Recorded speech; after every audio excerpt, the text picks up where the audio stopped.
നീ മിടുക്കനാണ്, മണ്ടനല്ല. എനിക്ക് ഡ്യൂട്ടിക്ക് പോകാൻ സമയമായി. വൈകിട്ട് നമുക്ക് കാര്യമായിട്ടൊന്ന് ആഘോഷിക്കണോ അളിയാ? പിന്നെ 2 ഫുൾ ചിക്കൻ അളിയ വാങ്ങിക്കൊണ്ടുവരുമോ? ഇല്ല, ഞാൻ കഴിക്കും. നീ വാങ്ങിച്ചോണ്ട് വെച്ചേക്കണം. ഏതായാലും കാര്യങ്ങളൊക്കെ നീ ഭംഗിയാക്കി സന്നിച്ച. അളിയൻ പറഞ്ഞു തന്ന 3 വിദ്യയില് 2 നിനക്ക് പ്രയോഗിക്കേണ്ടി വന്നുള്ളൂ അല്ലേ? ശവലയം പറഞ്ഞ 3 വിദ്യ ഞാൻ പ്രയോഗിച്ചു. അതെയാ?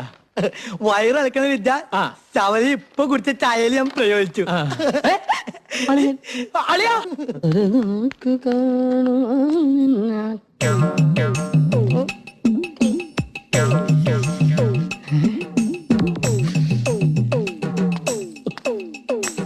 കർത്താവേ, വന്ന് ഹാലിസേ, ഒരു ബക്കറ്റ് വെള്ളം കൊടുത്തിട്ടോ.